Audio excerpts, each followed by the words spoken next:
Gators Breakdown, the Gators fan podcast, because there's never a dull moment in Gator Nation. The Gators Breakdown podcast is ready to go. I'm your host, David Waters, and you can find me on Twitter at GatorDave_SEC. Joining me this episode is Blake Alderman from Swamp 24/7, and been busy time for Blake and the guys at Swamp 24/7 with the Junior Day this past Saturday and the class of 2019 coming to a close. So we'll get Blake's thoughts on recruiting, present and future, for these Gators. But before we do, remember, you can find Gators Breakdown on news4jax.com/Gators Breakdown. There you'll find all the Gators Breakdown episodes, as well as articles from the News for Jax sports team, a lot of signing day coverage in the Jacksonville area, also covering the Gators and the Bulldogs and Seminoles and Hurricanes as well. So be tuned, especially if you're in the Jacksonville area, for News for Jax and signing day coverage. Also, catch Gators Breakdown on iTunes, Google Play, YouTube, and Spotify. And when using those services, please share, rate, and review the show. And on social media, follow Gators Breakdown on Twitter and Facebook at Gators Breakdown. Blake, let's start with a look back this past weekend and Junior Day for the Gators. The event was Saturday with a ton of talent coming into Gainesville. But before we get to all that talent, Florida picked up a huge need commitment in four-star defensive tackle Johnnie Brown. What are the Gators getting in him? You know, I think the one thing that I really want to get is a good measurement on him. He's listed as 6'2", 250. I think he's probably closer to that, just from seeing him walk in and out of the Junior Day and whatnot. But you know, I think this guy, he's really violent. You know, he gets back into the backfield. He seems like he's tough to block. You know, he's kind of slippery, and they're getting in and out of the blocks. You know, he seems like a guy who's really athletic, and he's going to live in the backfield just off the tape. You know, I think this is a good get for Florida.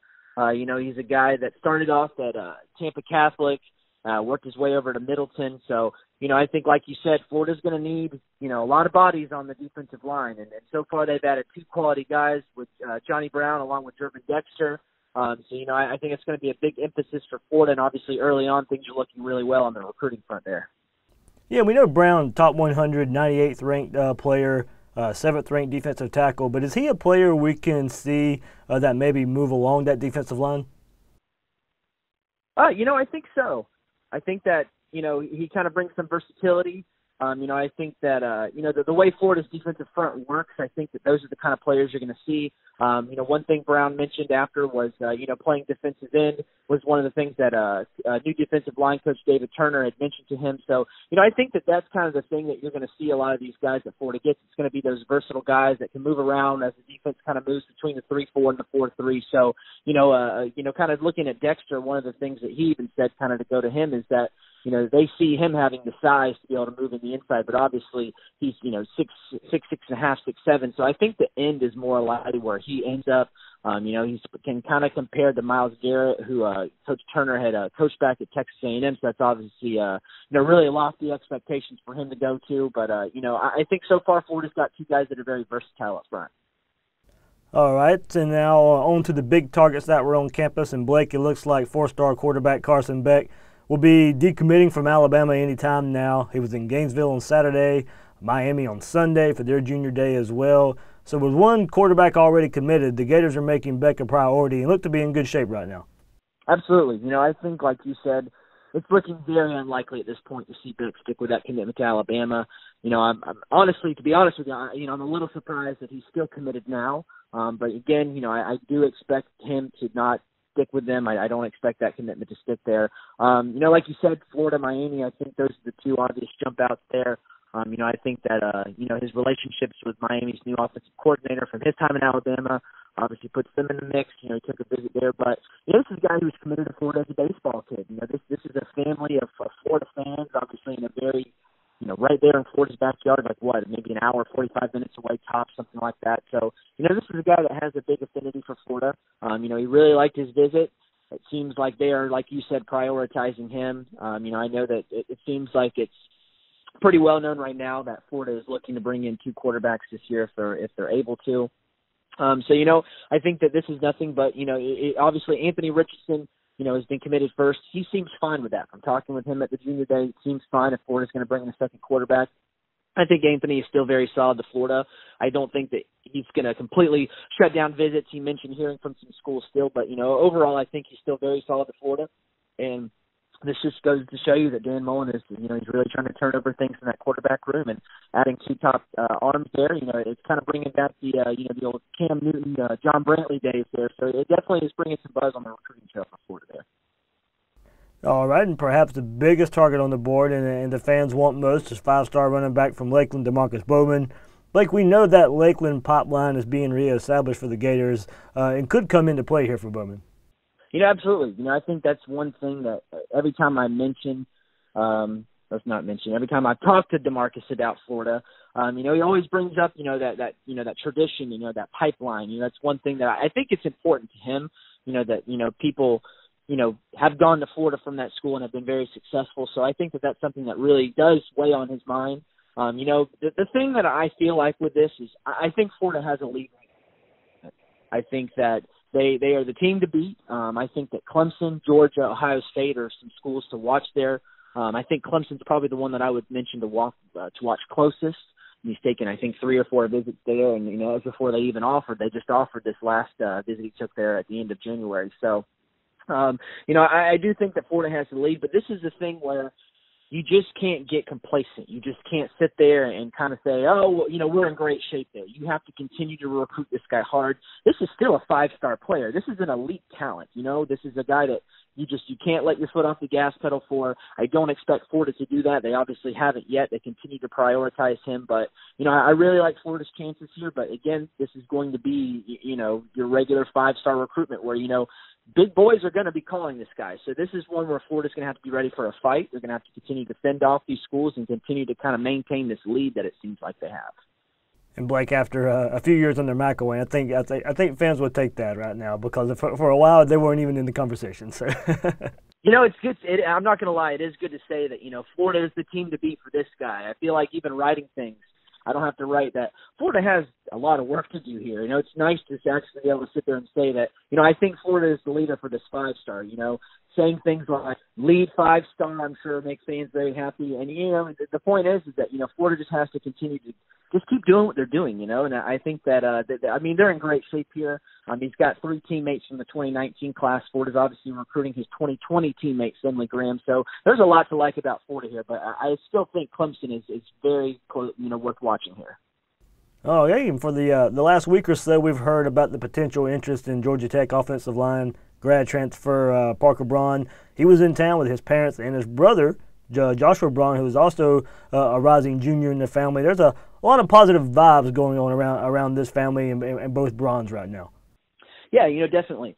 I think that from when I was at the junior day, it seemed like the whole family's there. Mom, dad, little brother, like you said, they were all there. But, John Hevesy, I don't think I ever saw the family together without seeing Hevesy there talking to somebody or spending time around someone. This family really likes John Hevesy. It's been kind of apparent from all the visits that Josh and his brother his father have both taken over the last year. I think they've been there like 3 or 4 times, something like that. So, Florida's definitely in good shape for Josh. I didn't get a chance to talk to Parker afterwards. His family seems very good at, kind of dipping out on the media and, not really big on, having their business out there, which is fine. But I think that Florida obviously is looking to boost their offensive line. And I think that, adding a guy like that, an all ACC player, I think he has like 32, 33 some odd straight starts for Georgia Tech. So, this is a really good player. I think he's a guy that's going to boost up the interior part of the line. Florida had some guys, obviously graduate, and some, Jawan Taylor, who's, tackle that is left. So, it gives you a chance to kind of shift some things around and maybe put together the strongest part. When you add an elite guy to, where you're already comfortable with, it can only be a positive. Florida absolutely, has interest in adding him in there. I think a lot of schools are going to continue to keep in touch with him. I know Florida State has talked to him. Miami's talked with Parker. I've heard Texas has kind of been sniffing around there too. So, I think that Florida's definitely in this picture. And after the visit there, it seems like Hevesy has really, put an emphasis on getting to know him even better. And, I think Florida is also the team to beat for the little brother as well. Me and Luke Stampini, we put in crystal ball picks before the junior day. So, I think Hevesy is a big player in this recruitment. they're kind of a gritty, tough-knit family. You know, the three brothers of offensive linemen, the dad has been an offensive line coach. So, you know, they kind of like someone who's going to be, you know, kind of rough around the edges. And that's obviously what John Hevis kind of brings to the table. And, you know, his transformation on Florida's offensive line from last year, there's, again, a lot of like about Florida here. It doesn't seem like Josh is in any kind of hurry to make a decision. I think spring, summer, maybe-ish, somewhere around there could be somewhere, you know, in a perfect world here. So, you know, I really like Florida for both right now also. Sounds good there with the names we brought up there. But, Blake, any names you feel fans should really keep an eye on after this junior day? Because we hit on Beck, we hit on the five-star Bowman, and some of the popular names with the offensive linemen here. But they were stacked with talent in Gainesville this past weekend for this junior day. Who are some other names fans should keep an eye on moving forward? You know, I think one guy that, you know, I feel like every time I talk to him, it seems like he's closer and closer to flipping is four-star offensive tackle Isaiah Walker from down in Miami at Miami Norland. He's been committed to South Carolina for quite a while now, but, you know, he's continued to visit Florida. And this past Saturday, he even went as far to say that, you know, I feel more comfortable at Florida than I do at South Carolina. He then followed up with a really strong performance at the Under Armour Miami camp. He came in at, like, I think it was like 288, 285, somewhere around there at 6'4", really athletic. I think this is you know, Florida signed 7 guys on the offensive line in 19, so, you know, you can obviously be a little bit more picky with maybe adding some elite guys in 2020, and from that performance, it looked like, you know, things are looking really well there. You know, I think this is one guy that Florida can absolutely flip, and, you know, it seems like the more and more he visits, the more Florida kind of wedges him away from South Carolina. So, you know, he left, said he has a tough decision to think about. You know, he's going to think some things over. It's you know, it's been a little while since that junior day visit, so obviously he's still committed there. But, you know, I definitely think that this is one that's looking more and more like Florida is going to flip him. So he's one to watch. 4-star athlete, safety prospect, in Avante Williams at DeLand High School. Florida just signed his teammate, Deontay Marks, in 2019 cycle. Avante, he's committed to Oregon, and he's never visited Oregon. I don't think that commitment is solid. I don't see that sticking. He's been committed to Miami formerly, obviously showed up at Florida, brought his family. He spent a lot of time around Ron English. That was a guy that he spent a lot of time with on the junior day visit. You know, I don't know as far as a timeline. He didn't want to do an interview afterwards, so I don't know as far as like a timeline of where things going, but I definitely don't see that long distance in a relationship, especially when he's not even visited so far, sticking. Does seem like Florida is going to make this guy a priority, and I think he's one to watch that fans will want to keep an eye on. Another guy to throw out there is Jacquez Robinson. He's a 3-star cornerback from Jacksonville, Sandalwood. He's sitting at just about, he's got to be close to about 24 offers by now. Florida offered a couple weeks ago. He was just there at junior day. He really raves about Torian Gray, and Torian Gray is going to be recruiting Jacksonville for Florida. So he's going to have the luxury of having his position coach come see him every time that they're allowed to, and on the recruiting trail. So this is a guy that Gray is going to be going after hard. This is a 6'2", 182-pound guy. He's a really man-to-man type coverage guy, which is what Florida really looks for in their DB. So I think that's another guy that Florida fans should keep an eye on as well. Torian Gray certainly is. So fans should. Hey, I'll trust him there. So there we go. Blake Alderman from Swamp 24/7 joining me here on Gators Breakdowns. We now take a final preview for the class of 2019 and a few big name targets the Gators are in for. And Blake, let's start with 4-star cornerback Kaiir Elam.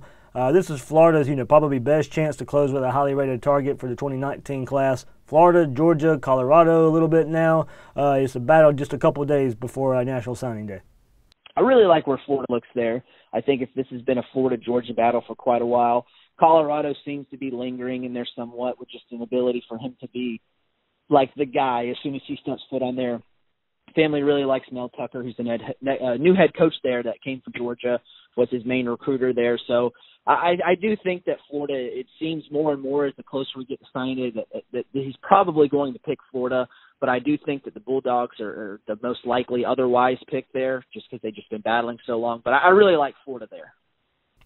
Sounds good. And Chris Bogle coming off a visit from Miami this past weekend. Blake, not sure the Hurricanes are in this one for the Bama commit. That the Gators are now looking for a flip from him from Bama to Florida.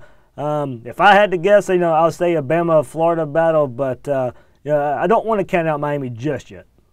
I'm kind of in the same boat as you. I'm under the, totally my opinion here. I've just done the assumption that this defensive staff for Miami is pretty much the same thing that it was whenever he didn't pick them on the Army game. Whenever he picked Alabama over Tennessee, Florida, he picked them over Tennessee, Florida. Alabama was the pick. Miami was the other school. And I mean, this defensive staff is basically the same one that was there under Rick. So, he told them no. I think that after, all the turnover at Alabama, it kind of made him take a look at Florida, who's looking at him as that edge rushing outside linebacker type. And I think the fit in that defense really has some staying power with him. And I think I'm with you. I think this is either he's going to stick with Alabama or he's going to flip to Florida. But the thing with Bogle is, this was a guy that before he committed at the Adidas game, the day before it looked like Tennessee. He's telling the guys that are putting on the game, yeah, it's Tennessee, I'm going to go to Tennessee. Next day, he was already had his mind changed going to Alabama. So, I mean, this guy, he can be all over the place at times, and I think he's still torn. I think that he's still kind of mulling things over. And, to put it best, I think it's kind of a coin flip. I don't think he really even knows what's going on right now. I think he's still torn and thinking things over. I do think that Florida is probably the best team in the picture to flip him, but that's if they can flip him. I think that, obviously Alabama has been great. He obviously picked there. Nick Saban is still at Alabama. He had Charles Kelly, who is a big reason of why he liked Tennessee and why he originally even liked Florida State when, Kelly was in Tallahassee. So I think there are a lot of people that, if there's one guy that seems to have Bogle kind of sold, it's Kelly. So him being at Alabama, I think is some way to, say maybe a threat for him to stick. But, I think if I was a betting man and I had to pick, which team had the best shot to flip him, it would be Florida. But I still think it's a tall task for the Gators to change his mind. Okay, we all saw the helicopter visit from Mullen to Mark Antony-Richards last week as Mullen made his last in-person pitch to get the athlete. Auburn's season there, Miami's in there as well, but looks to be a Florida-Auburn battle as this one wraps up in a couple of days. Yeah, I'm agreeing there too. I think that if there is a wild card in there, I think it's Georgia. But I think this is more or less a Florida-Auburn battle. I think Auburn has an edge there, just a long withstanding relationship with Gus Malzahn, who also recruited his older brother, Antony-Richards. So, I think that the pick probably there, I haven't put in a crystal ball yet. I'm still waiting closer to signing day. I think I'm leaning more towards Auburn there for him, though. All right, and Blake, probably one of the craziest ones here. At one time, things look good for defensive lineman Charles Moore, and since then this one has taken many twists and turns. This is the one out of these four guys that seems the least likely right now. Very, very slim chance the Gators get him, but with all the twists and turns that it's taken the last couple of weeks, I guess we never know.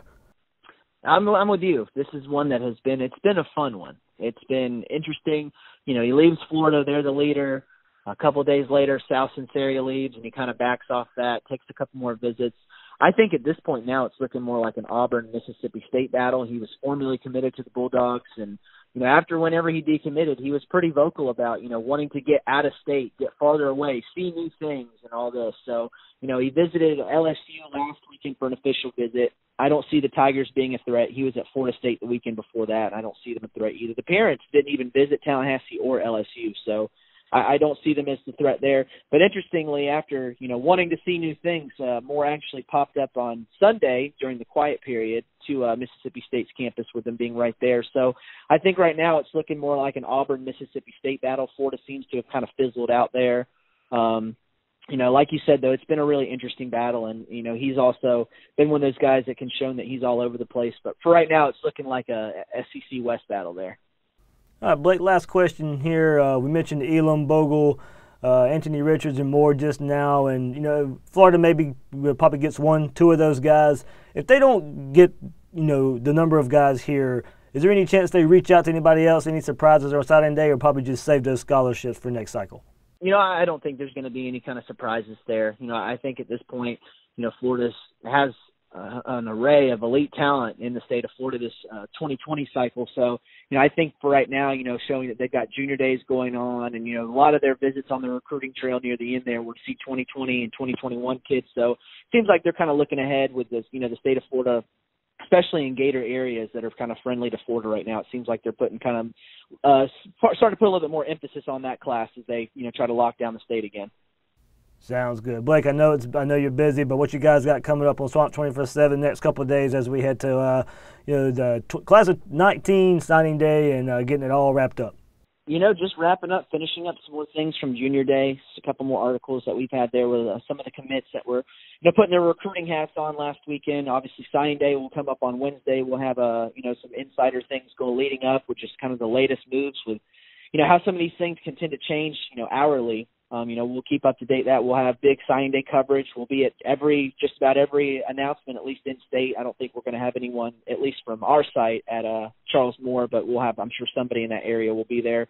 But we'll have all the guys kind of locked down in state. We'll be have someone at Bogle, have some at Mark Antony-Richards, also Elam. I'll be at DeJuan Black, who'll be signing at 9 on Wednesday. So, we'll have a pretty busy couple days with signing day. Obviously, following, we'll have some more coverage of, breaking down everything from 2019, how we got here, and obviously looking ahead to 2020 with junior days and that class already sitting at number 4 in the country, so things are always moving on the recruiting trail for us. So it's definitely going to continue to be a busy couple days. Blake, thank you so much for joining us here on Gators Breakdown. Yeah, anytime. So there we go. A lot to look forward to on the recruiting trail for the Gators for the 2019 class and the great start for the 2020 class. So how would this 2019 class finish? Of course, that is the big question. The class can already be labeled as a pretty good class, but now it's just how good can it be? There's a chance to finish with a bang with Elam, Bogle, and Mark Antony-Richards. Finish with those 3, and this class is firmly in the top 10. Land 2 of them gets kind of iffy, gets kind of questionable there. But then if you just get Elam, then the Gators probably kind of stick where they're at. Maybe fall a little bit, especially if Auburn is the team reaping the rewards of some of these targets we just discussed. But, this is recruiting. We can't forecast everything in the recruiting world. Can't be accurate on everything. But, it's just how it goes. As Blake mentioned, these kids can change their mind from hour to hour, day to day. So we'll see where it ends up. The Gators are in good shape, I think, for, a couple of these guys. But we'll see where it all ends up with, of course, Elam, I think, is the best chance. I agree with Blake there. As I mentioned, it's just I think it is the best chance for the Gators to get one of these targets, and I think Elam is that target. A lot of Georgia smoke from their end, but of course, I think it's just that. I think he's a Gator when it's all said and done. I think being able to be coached by Torian Gray, being in state, being a Gator, I think is too much when it all comes down to the end there for Elam, and I think he's a Gator on signing day.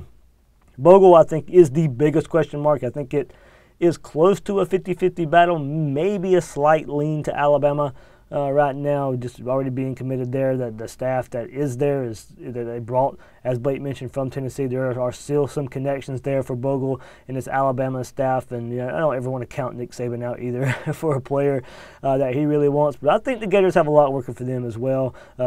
Really sold the academic part last week to Bogle. He really enjoyed his official visit there with DeJuan Black in tow, kind of leading him along in the visit. I think he can see himself playing in this Florida defense a pretty good bit. So I think this one is the hardest one to get a read on, I think, right now. I think a lot points to Florida, a lot points to Alabama. But just as a prediction, I think I'll say he sticks with Alabama. But I'm not very confident in that. But if I had to pick, I think Bogle sticks with the Crimson Tide. Now, Mark Antony-Richards, I do think Florida loses this battle as well. I do think he goes to Auburn, where he wants to be more of a running back. He wants to be traditional running back more. If he comes to Florida, just kind of selling him more on that playmaker role. I don't, this is not to make an excuse here. I don't think this is a huge need for Florida, especially if you get Bowman next cycle with Lee already committed as well. Keep those 2. Florida's got a stable of running backs there. I don't think he can work his way into that rotation all too much. Not a slight on him, but Florida's already deep at running back. He may can see the numbers there, and he may can see what Florida's doing in the future as well. Auburn may just be a better fit, but perception-wise, be a good pull for the Gators to be able to pull him in here. And I think if he does come here, that means he's up for playing that wide receiver, playing that running back, playing that playmaker role, that athlete role, and would be a huge pull for the Gators to get him away from Auburn. I know a lot of people were wondering why you go to Auburn with all the coaching questions around there. Well, he likes the staff. As Blake mentioned, he's known that staff for a while.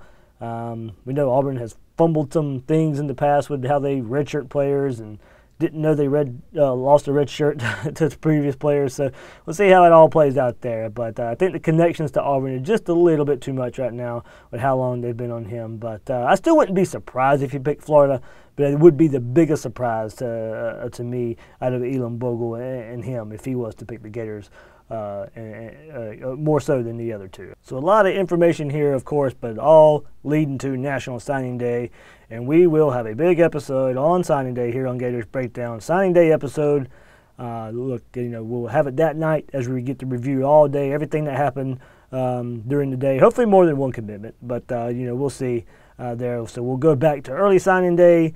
What happens on Wednesday? What happens on National Signing Day? Combine it all. See where the Gators end up. Build some needs, see what some rivals did as well, where the Gators ranked in the SEC. Some of the key players also we think maybe could contribute early for these Gators. Working on some guests still. Will Miles will definitely be on the show. Still working on trying to get some other guests as well. But we'll see. Definitely just Will and I for sure. And we'll see if we can get someone else to join in as well. I'll have the day off of my normal job, so get to enjoy it. So we'll be on social media, on Twitter all day, maybe do a Periscope or so along the way as well, taking some questions with how everything plays out for the Gators. So it should be a fun day, no matter where, no matter how it happens. Like I said, the class is already good. Just how good can it be? And that's where we'll break it all down on our National Signing Day episode Wednesday night here on Gators Breakdown. I want to thank Blake Alderman again for joining me here from Swamp 24/7. Guys, go there for some great news. You heard all the insight Blake was able to bring here on Gators Breakdown. You can find even more of it on Swamp 24/7. So remember, check us out on Wednesday, National Signing Day Review Show. We'll be looking at this class, diving deep down into what the Gators will be bringing for the class of 2019. I'm your host of Gators Breakdown, David Waters. Guys and girls out there, thanks for listening to this episode of Gators Breakdown.